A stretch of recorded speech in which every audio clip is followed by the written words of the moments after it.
이제 제가 환갑이 넘어서야 깨달은 하지만 많은 사람들이 평생 깨닫지 못하고 지나가는 세 가지 삶의 진실을 나누고 싶습니다. 1. 당신이 두려워하는 것의 90%는 결코 일어나지 않는다. 젊을 때 저는 불안의 노예였습니다. 실패하면 어쩌지? 사람들이 날 비웃으면 어쩌지? 돈을 잃으면 어쩌지? 제 인생의 가장 큰 후회는 이런 두려움 때문에 시도하지 않은 것들입니다. 30대 때 사업 제안을 거절했는데 그 사업은 나중에 대박이 났죠. 첫 책 원고를 출판사에 보내지 못했고 좋아하는 여성에게 고백하지 못했습니다. 그런데 60이 넘어 인생을 돌아보니 놀라운 사실을 발견했어요. 제가 두려워했던 최악의 시나리오는 거의 일어나지 않았습니다. 일어났다 해도 저는 상상했던 것보다 훨씬 더 잘 대처했고요. 여러분, 우리 대부분은 자신의 회복력을 과소평가하고 위험을 과대평가합니다. 그래서 인생의 가장 아름다운 기회들을 놓치게 됩니다. 실패해도 괜찮아라고 말하는 건 쉽지만 진짜 깨달음은 이겁니다. 최악의 경우에도 나는 적응하고 이겨낼 것이다. 2. 모든 사람은 자기만의 영화의 주인공이다.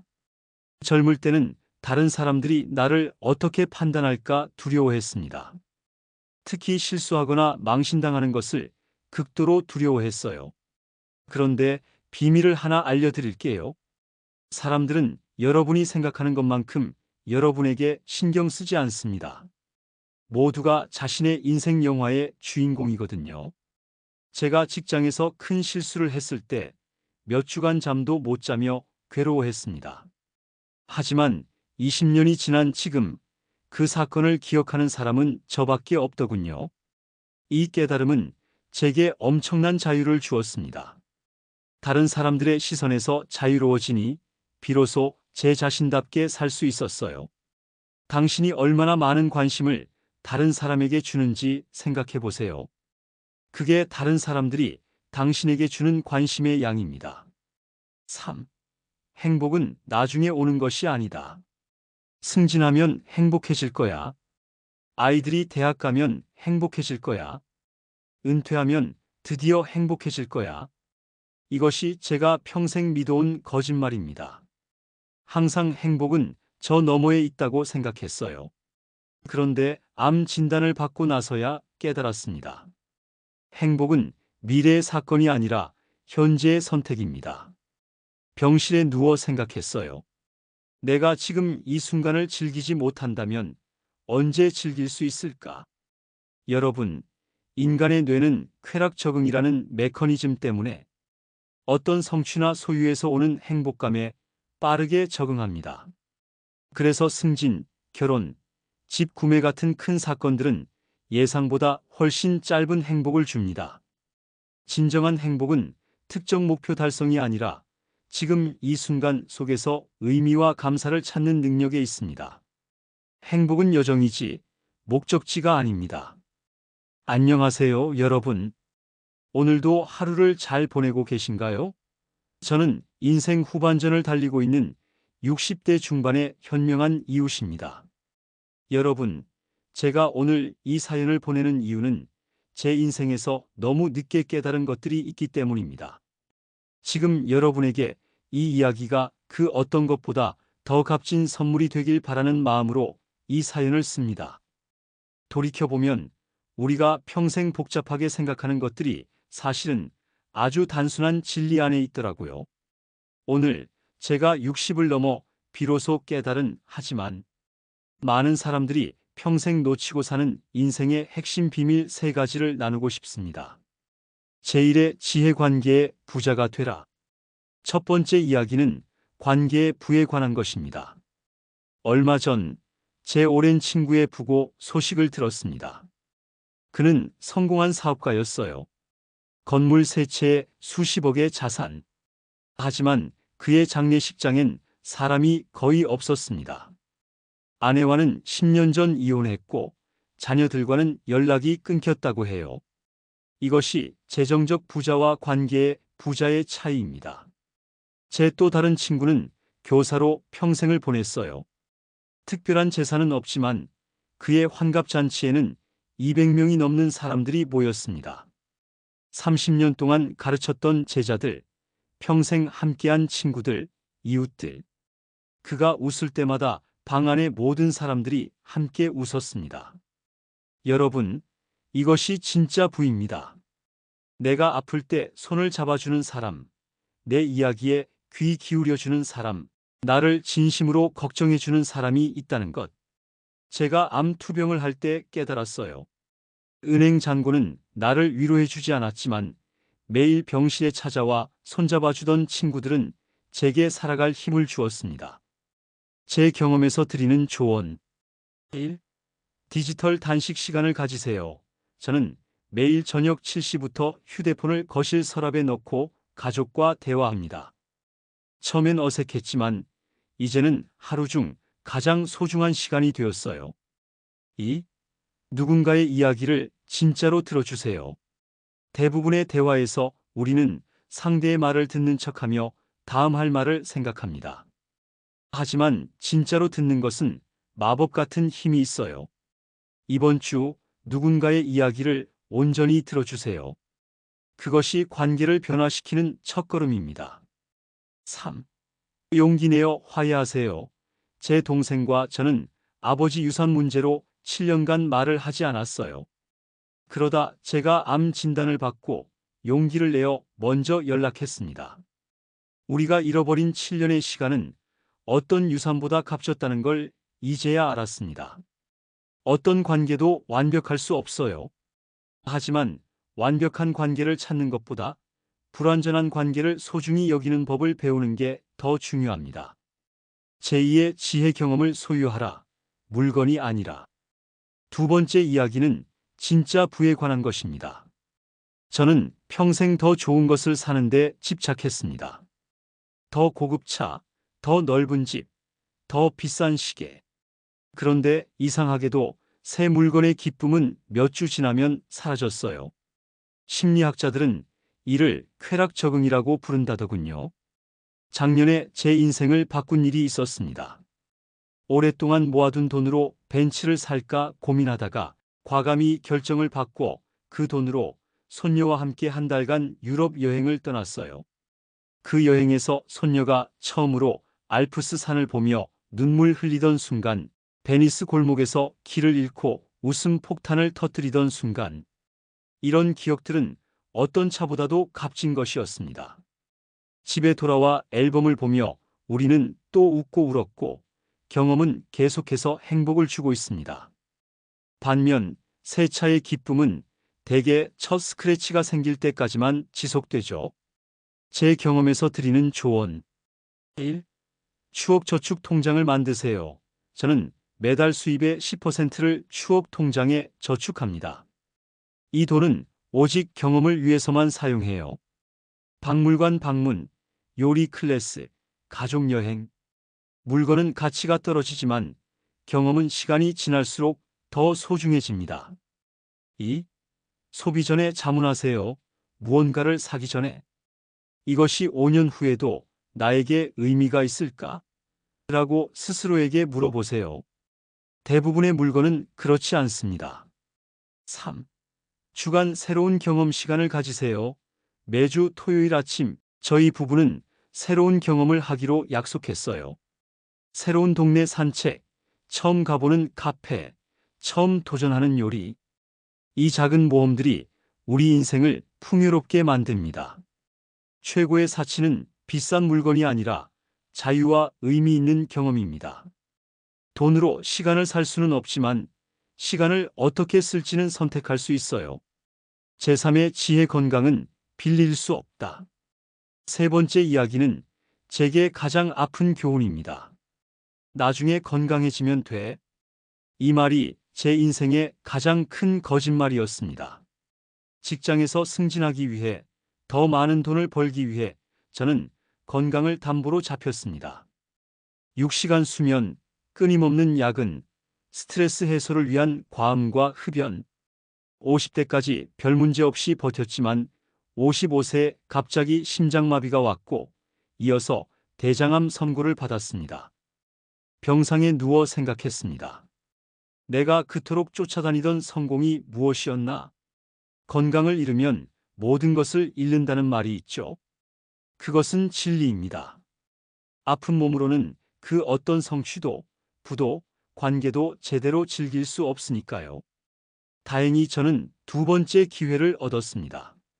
하지만 많은 친구들은 그러지 못했어요. 제 경험에서 드리는 조언. 1. 수면을 협상 대상으로 여기지 마세요. 저는 평생 수면은 죽어서 충분히 할 수 있다고 농담했습니다. 이제 알아요. 질 좋은 7시간 수면은 어떤 영양제보다, 어떤 운동보다 강력합니다. 매일 같은 시간에 자고 일어나는 것만으로도 건강에 놀라운 변화가 있었어요.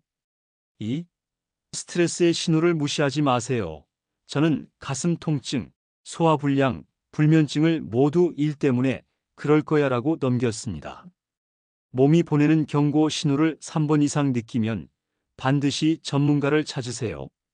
제 친구 중 절반은 이 조언을 지키지 않아 너무 일찍 떠났습니다.